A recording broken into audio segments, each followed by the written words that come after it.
Mas, ó, gente, o programa começa hoje com um tema mais do que atual e que a gente vai desvendando aqui no Você Bonita ao longo dos anos.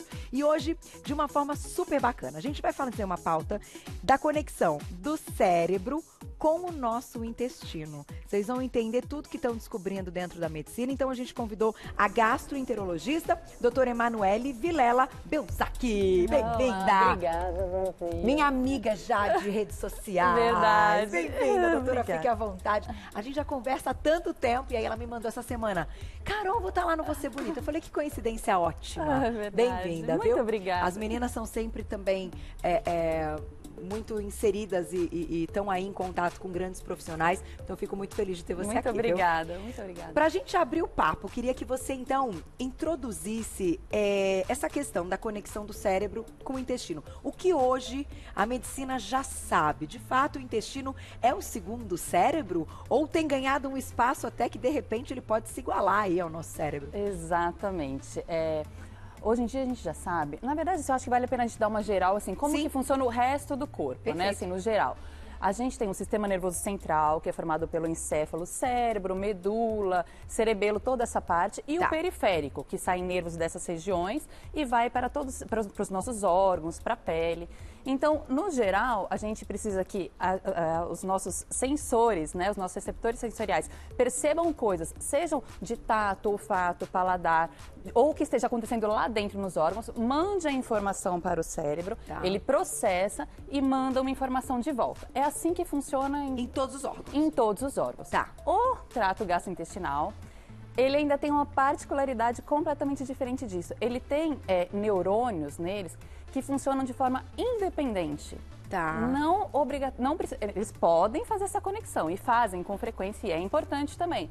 Mas ele tem realmente um cérebro próprio, né? Ou seja, tem aqueles neurônios que não precisa fazer conexão com nada disso para fazer a nossa digestão. Entendi. O cérebro não tem que mandar um recado para o intestino para que, enfim, aconteça... Que aconteça a contração, as secreções. Jura? Acontece de forma muito independente, como em nenhum outro órgão acontece. Que fantástico isso! É muito legal, né? Então, daí vocês pensaram em aprofundar todos esses estudos e entender o porquê de tudo isso e como tudo isso está relacionado também com uma questão que eu acho que aqui nos interessa, da qualidade de vida. Com certeza. Da gente se sentir melhor, né? Da gente promover mais saúde, inclusive aumentar a imunidade. Com certeza. Então, tudo isso está relacionado. Daqui a pouquinho a gente vai colocar umas imagens para vocês que a gente separou. Fu, só me conta, só pra ter certeza, o nosso vídeo tá ok para passar? Ou o vídeo daqui a pouquinho também?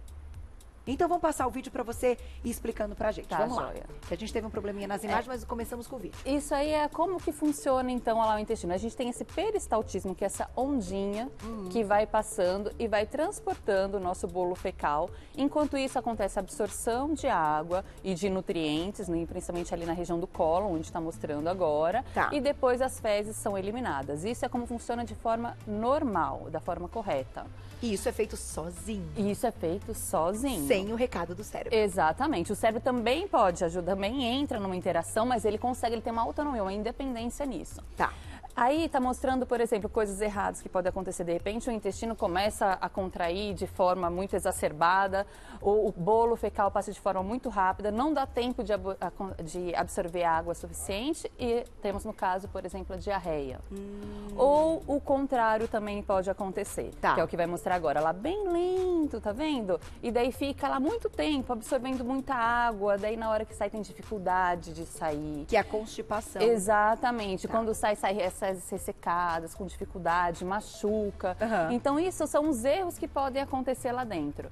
E isso está extremamente relacionado com a nossa ligação com o cérebro. Daí entra a questão, porque, como eu falei, ele funciona de forma independente e tem é muito complexo, é muito interessante, né? Porque muitas vezes a gente vai pensar que quem poderia ter esse tipo de sistema seria o coração, né? Órgãos, o rim, órgãos... E não, na verdade, o trato gastrointestinal, vejam como ele é importante. Eu, como gastroenterologista, puxando puxa a sardinha. Pra gente dar mais atenção. Ele tem realmente um sistema nervoso independente, é bem legal mesmo. Agora, o que está então relacionado nessa questão, porque a gente já ouviu aqui algumas vezes que o nosso intestino está cheio de bactérias, então acho legal a gente entender esse lance das bactérias boas, das ruins, como é que a gente promove, né, a melhora, mas o que está diretamente então relacionado daquele público que vai ter, por exemplo, com mais frequência uma diarreia e daquele público que vai ter com mais frequência uma constipação.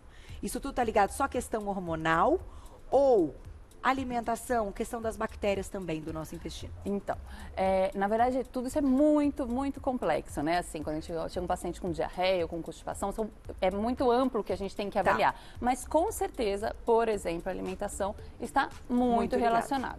Junto com isso, vem a questão das bactérias. As bactérias, a gente tem, sim, diversas bactérias no nosso intestino e que elas nos fazem bem. É bom que elas estejam lá.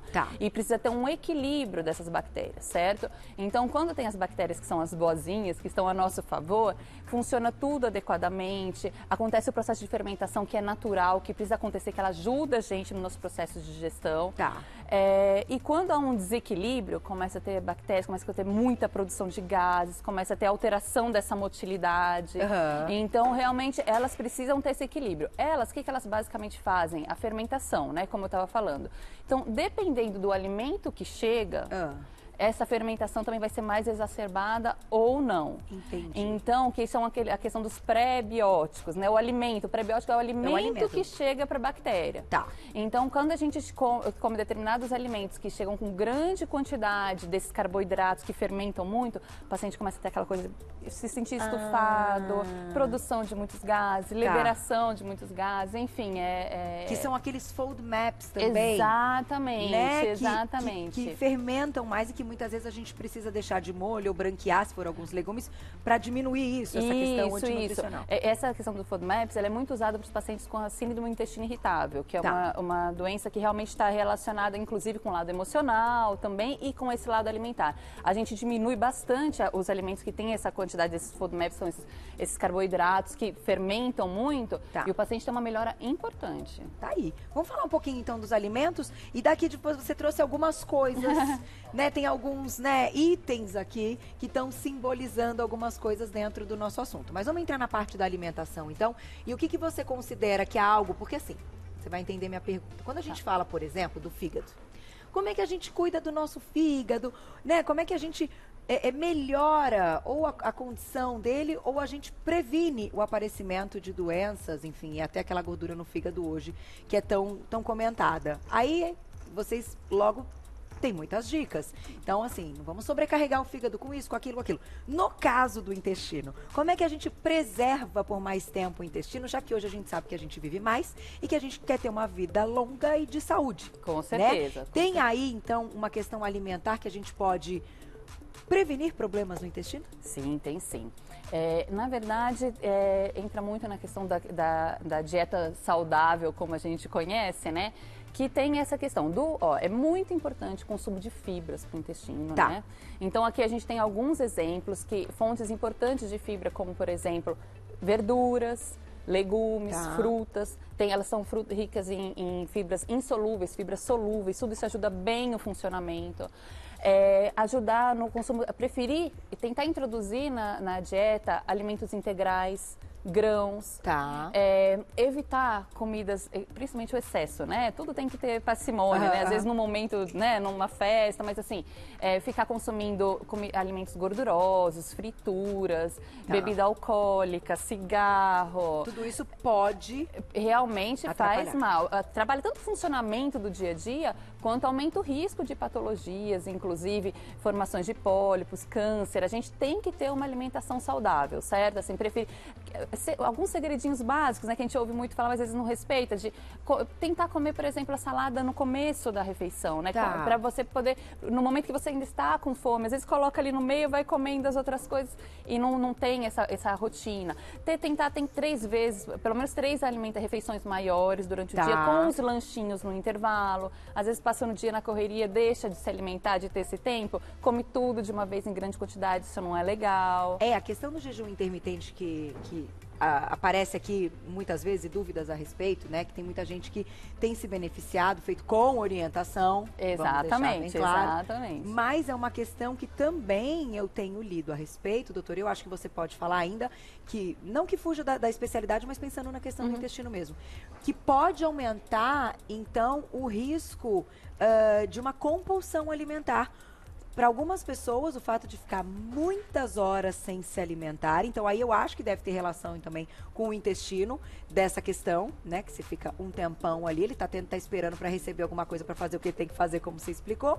E aí esse longo período pode liberar aí uma questão hormonal. Eu li a respeito disso, tá, gente? Por isso que eu tô colocando isso aqui. Depois Fernanda Paulucci pode falar um pouco mais dentro da área da nutrição também.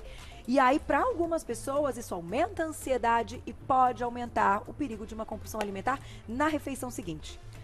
É isso, de fato? Na verdade, o que acontece? É muito comum, a gente, né, a medicina funciona assim, a gente aparece com estudos, daí de repente hoje, vamos testar, e daí começa a ver os resultados, mas a gente tem que tomar um pouco cuidado sempre com os excessos. Eu acho que com um bom acompanhamento, com um profissional que tem experiência, você pode sim partir para dietas alternativas, algumas dietas talvez um pouco radicais, mas eu acho que tem que ser bem acompanhado. No geral, eu acho que a gente tem que ter aquela questão do bom senso de buscar o que é mais natural, o que é fisiológico. Imagina, o nosso organismo, por que a gente sente a fome? Né? Entendi. Por quê? Porque o nosso organismo está mostrando, ó, a gente precisa do alimento, a gente vai precisar, traga a energia para eu poder fazer a atividade que você precisa, para você fazer a atividade que precisa. Enfim, a gente buscando o natural, o esperado é o quê? Sente fome, se alimenta. Por isso que tem até essa questão da dieta fracionada, né? Porque você sente um pouquinho de fome e já se alimenta. É uma coisa mais, assim, próximo do que a gente tem fisiológico, né? Entendi. Mas, assim, eu não condeno nenhum tipo de dieta, desde que bem acompanhado, alguém que tem experiência, e a gente manter o acompanhamento, porque às vezes você começa com uma coisa que não dá certo pra você, né? Nem tudo é pra todo mundo. Exato, com certeza. Né? E dentro da medicina, que coisa, né? Eu tenho ouvido muitas pessoas falando, 1 mais 1 não são 2. Dentro da medicina isso não acontece, não é uma ciência né? exata, não com certeza então, não é. 1 mais 1 na medicina não são 2. Então, assim, vamos pensar e entender um pouco, né, individualmente aí a questão do nosso organismo. Vamos citar aqui, então, o que você trouxe, doutora? Então, além dessa questão da alimentação, só mais uma coisa é a questão da água, né? Muita água. Pelo menos 1,5 litro, 2 litros por dia é o ideal. Tá. Reservar também os momentos de alimentação. Às vezes a gente fica na correria e não reserva aquele tempo, sabe, assim, para sentar, comer. Estou no momento me dedicando ao meu almoço, né? Faz tudo ao mesmo tempo. A concentração naquilo. Exatamente. Esquece o que vem depois. Vamos comer pensando na comida, né? Com certeza, é muito importante. Então aqui também tem outras coisas que a gente precisa, né? Exatamente por causa dessa interação, a gente precisa tá bem, né? Muitas vezes a gente fala assim, o estresse, como ele está relacionado com os problemas do intestino, do trato gastrointestinal, e daí a gente não consegue falar assim, não fique estressado. Daí o paciente fala, eu não vou ficar estressado porque meu médico não deixa eu ficar estressado. Não é assim que funciona. Mas a gente pode fazer diversas coisas que vão melhorar a nossa qualidade de vida e nos proporcionar uma qualidade melhor com menos estresse. E aí já promove também essa melhora do intestino. Deixa eu botar uma perguntinha do público e você já conta, então, todas as suas dicas. Olha lá quem escreveu pra gente na tela. Obrigada, Frank. Um beijo pra você, querido. Ele tem feito montagens minhas espetaculares. Aí, ó, ele pergunta, o suco verde sem coar pode colaborar com esta conexão? Suco verde, então, ele fala em couve, abacaxi, maçã e cenoura. E a gente já responde. Vamos responder a perguntinha do Frank e já nós vamos para as imagens. Então, ele comenta aí se essa questão da gente todo dia, né, fizer um suquinho verde com couve, abacaxi, maçã, cenoura, se a gente pode aumentar esta conexão de cérebro e intestino. Na verdade, as fibras é o que eu estava falando aqui, né? Quando a gente não coa o suco, a gente está consumindo mais fibra também. Então, a fibra ajuda sim, ajuda no funcionamento como um todo. Tanto essa questão do cérebro individual que ele tem ali, quanto na conexão. Faz funcionar melhor. Entendi. Com certeza isso é interessante. Porque é alimento, é nutriente, né? Fibra, né? E fibra é muito bom. Fibra é o segredinho do intestino. Né? Com certeza. Tem uma quantidade aí diária que vocês estabelecem? De 20 a 30 gramas por dia. A gente tem que tomar um pouquinho só cuidado com excesso de fibra também, porque às vezes o paciente, quando aqueles muito atletas consomem fibra demais, às vezes a fibra chega lá, é fermentada pelas bactérias, aquelas coisas que a gente está comentando. Então, às vezes o paciente também consome demais, está com muitos gases, tem que tomar um pouquinho de cuidado, principalmente com as fibras insolúveis. Isso. E doutora, assim, até para que o pessoal de casa entenda, uma pessoa que já tem uma alimentação saudável, ou seja, come todo dia salada no almoço, no jantar, come bons legumes, tem ali a sua frutinha, enfim, tudo, né, ao longo do dia, ela já está consumindo dentro dessa quantidade necessária. Geralmente sim, né? geralmente porque sim. Os alimentos ela come são perfeitos, com certeza, né? Com certeza. Mas outra coisa, só complementando a questão que a gente tinha passado aqui, que além da alimentação, então assim, da questão da diminuir o estresse, que a gente não consegue desligar a chavinha, mas que a gente consegue fazer outras coisas. Por exemplo, atividade física, né? Então tem que tentar ter atividade física regular, de preferência inclusive as atividades físicas aeróbicas, ter essa rotina. Tá. Respeitar boas horas de sono, Ai, gente, não é? Pois é. O ideal aí varia entre 7 a 9 horas por dia de sono, um sono adequado, com silêncio, não na correria, né? Tudo a gente tem que reservar. E aqui está o livro como momentos de lazer, que é uma coisa relativa, cada um vai ter o seu, mas buscar ter momentos de lazer, Carol. A gente às vezes reclama, e não está funcionando direito, a gente, o médico fala assim, olha, tem que fazer, né, passa um monte de orientação, e daí não tira férias, e daí não tem momento com a família, e não faz atividade, nós já tem atividade física, não dorme direito.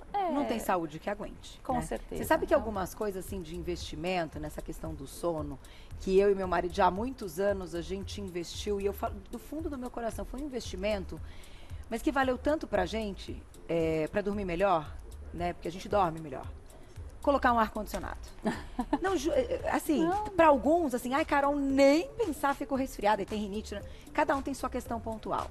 A temperatura adequada pro meu sono e no caso pro dele, ainda bem, né, que o casal nessa tá junto, foi muito importante. Então, assim, todos os dias, seja inverno ou seja verão, a nossa temperatura do quarto é sempre a mesma. Então, isso proporciona, no meu caso, estou dando uma dica para quem está aí tentando se encontrar também, puxa vida, as dicas são sempre válidas. A temperatura adequada foi o segredo. Exatamente. Sabe, cada um doutora? vai ter que descobrir o que é. Às vezes alguém vai precisar colocar um blackout, porque é um colar. Isso, não é assim, mas é exato, importante cada um buscar isso, né? Não buscar sei como, qual é a não sua durmo bem, mas tudo. Não, não é isso. Tem que buscar E agora com esse tempo seco eu coloco o modificador também. Excelente. Precisa, né? Excelente. Porque o negócio tá feio. Tá. Vamos colocar aí na tela para vocês, então, algumas dicas, né, que a doutora separou pra gente não se esquecer, ligadas cérebro e intestino. Olha lá. Primeira delas, então, o intestino não precisa receber ordens do cérebro para funcionar, que você abriu o nosso papo dizendo isso. Exatamente por causa do sistema nervoso entérico, que é esse sistema nervoso que é totalmente independente. Claro, como eu falei, ele consegue fazer conexão, mas ele consegue funcionar sem precisar mandar e receber ordem do sistema nervoso central. Ele até, a questão que você falou que ele está se igualando, porque tem pessoas que realmente até questionam se ele, na verdade, não faz parte do sistema nervoso central. Já existe até esse questionamento. Ele ainda está enquadrado no periférico, mas ele é tão complexo, tão perfeito, independente. Tão independente, né? Só ele. Exatamente. Que legal. Se a gente fosse esticar o nosso intestino, é uma coisa imensa. É imensa, porque o que acontece? Na verdade, a gente tem mais ou menos 5 a 6 metros de intestino delgado e 1,5 metro de grosso. Só que ele tem as velocidades, né? Então, ele é todo enrugadinho. Então, para quê? Para melhorar a absorção dos nutrientes, né? Então, se a gente fosse capaz de esticá-lo completamente, ia dar aproximadamente o tamanho de uma quadra de tênis. Imagina, de área de absorção. Dá para imaginar uma coisa dessa? É muito interessante. Tá, você tá certa, doutora, puxa sardinha Não pro seu lado. é? Muito legal. É muito interessante. Vamos pro próximo, olha lá. Segunda. Foi. Há mais de 100 milhões, então, de neurônios no seu intestino. Não se esqueça disso. Exatamente, que é o sistema nervoso entérico. Ele é enorme, né? É enorme. Por isso o intestino está muito ligado, então, a questões emocionais. Ele reflete, muitas vezes, algumas questões emocionais. E períodos hormonais também. O porquê, na verdade, que isso acontece, a medicina ainda busca várias explicações, vários questionamentos. A gente não tem, assim, uma linha direta dizendo... mas, com certeza, isso está, né? A gente tem ali os neurotransmissores, por exemplo, a quantidade de serotonina que a gente tem ali é enorme. Tá. É muito complexo a gente conseguir dar essa resposta por quê, mas a gente vê, com certeza, por exemplo, pacientes com depressão, ansiedade, são muito mais suscetíveis a problemas intestinais. Pacientes com problemas intestinais são muito mais suscetíveis. Então, a gente vê que essa ligação existe com certeza. Exatamente o porquê, não, mas que com certeza isso vai ter uma interferência importante, isso tem. Tá aí, gente. Cuidar bem do intestino, hein? Próximo na tela, olha lá. Seu intestino tem seu próprio sistema nervoso. Então, é isso é fato, isso é verdade, isso é comprovado já. Exatamente. Ele já tem o próprio sistema nervoso, por isso consegue ser independente. Funciona de forma independente, perfeito. Quarta dica. Foi.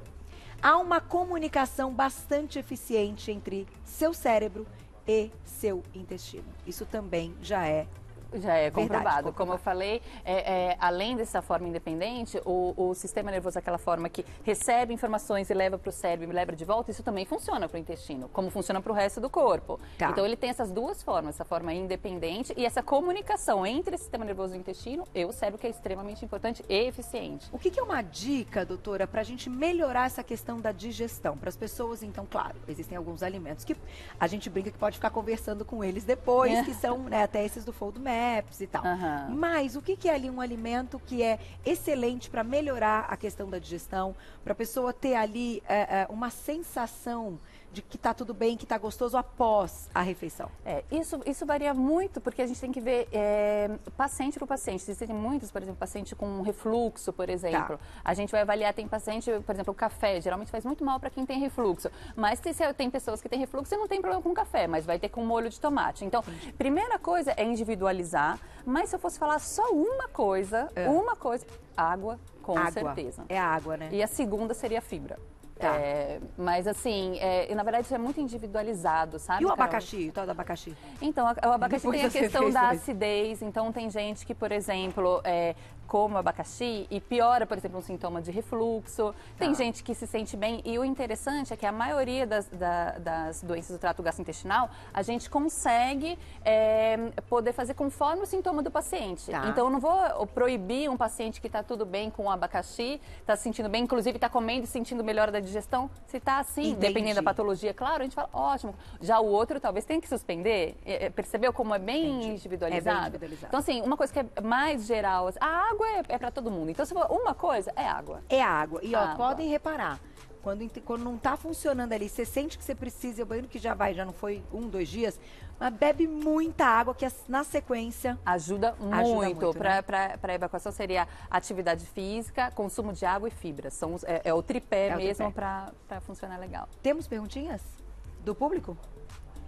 Quer fazer perguntinha do público, Fu?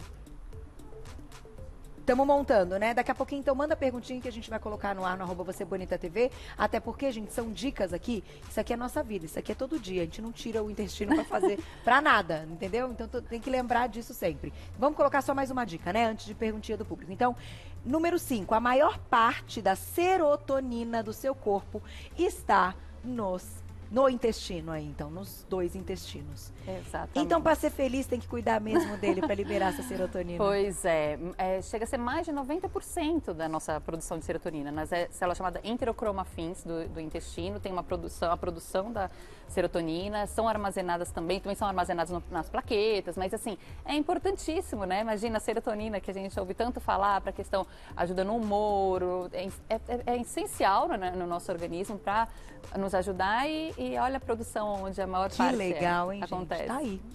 Sabe o que eu ia te perguntar, doutora? Nessa época do ano, tem muita gente que sofre com as alergias, com esse tempo seco, e que isso aumenta, claro, muitas vezes algumas questões que diminuem a imunidade. A pessoa pega uma gripe, enfim, agora a gente está falando de H1N1 e todo esse contexto. Depois do uso de antibiótico, como é que a gente recupera esse intestino? Porque muita gente tem uma diarreia consequência do uso de um antibiótico para tratar uma infecção nessa época do ano, né? Exatamente. O que acontece? O antibiótico, a principal interferência dele é porque ele mata as bactérias e, como eu falei já, que a nossa intestino está cheio de bactérias. Então ele vem e mata e sai matando as bactérias que ele consegue matar na frente, né? Então pode muitas vezes matar as bactérias que estão lá proporcionando aquele nosso equilíbrio, nossa microbiota. Tá. Então, não obrigatoriamente, né? Se um paciente recebe antibiótico, então eu já vou te dar alguma coisa porque eu já vou pensar. Mas aquele paciente que realmente começa a ter diarreia, começa a ter um problema depois de um antibiótico, que a gente está achando que é por aí, existem, sim, alimentos também, probióticos, essa parte, mas às vezes o paciente pode tomar cápsulas, por exemplo, de probióticos, que podem ajudar a refazer aquela flora, tentar buscar esse equilíbrio de novo. Isso realmente não é frequente acontecer e a gente pode ajudar dessa forma. Porque a imunidade, ó, nessa época do ano, não é fácil. Vamos colocar na tela, então, perguntinha do público, olha lá, quem escreveu pra gente. Um beijo, Amanda, obrigada. Então, o uso do probiótico, né, de probióticos, é importante para o intestino. Isso é comprovado também. Assim, ele tem que também ter sua indicação, né? Essa questão, assim, de às vezes o pessoal acha assim, eu vou ficar usando probiótico porque eu acho que faz bem para o intestino. Na verdade, assim, é muito estudado o probiótico, né? Ele ajuda em várias questões do trato gastrointestinal, mas também que tem que estar bem indicado, não o uso aleatório. Porque tem cepas, né? Exatamente, você tem que saber qual o melhor, né? Qual vai ser o melhor para o seu caso, por que a gente está fazendo. Mas, assim, também aquela coisa do pessoal ter a rotina de, eu vou na farmácia comprar probiótico e tomar. Isso não é legal. O legal é realmente passar e saber se você tem indicação, de qual que você tem indicação. E fazer um rodízio, né, doutora? Porque eu já ouvi isso, assim, que você toma por 3 meses aí você tem que renovar essas cepas, porque senão também o seu corpo já está acostumado, aquilo também já não faz mais efeito, ou você já tem aquelas bactérias. Mas ou às vezes você vai parar também, né? De tomar, entendi. De tomar, Ele é pra sempre, não entendi. Exatamente, não tem essa questão de nada comprovado aqui, devemos ficar usando continuamente probiótico, não, tem que ver se tem indicação de qual e se precisa mudar, com certeza, tudo isso é... Tá aí, gente, fazer uma alimentação saudável certamente é a base para conquistar, né? Essa saúde do intestino. Obrigada, viu, doutora? Eu que agradeço. Adorei conhecê-la pessoalmente. Doutora Emanuele Vilela Belzac é gastroenterologista. Você encontra o trabalho dela lá no Instagram, @Emanuele, com um L só. Aí o Vilela tem 2 L's no Lé e um L no Lá. E Belzac, que é Belczak. Vocês vão começar a colocar já ali para procurar e a gente vai marcar na nossa foto. Certamente já vai aparecer o nome que você vê assim, maiorzinho assim, da doutora.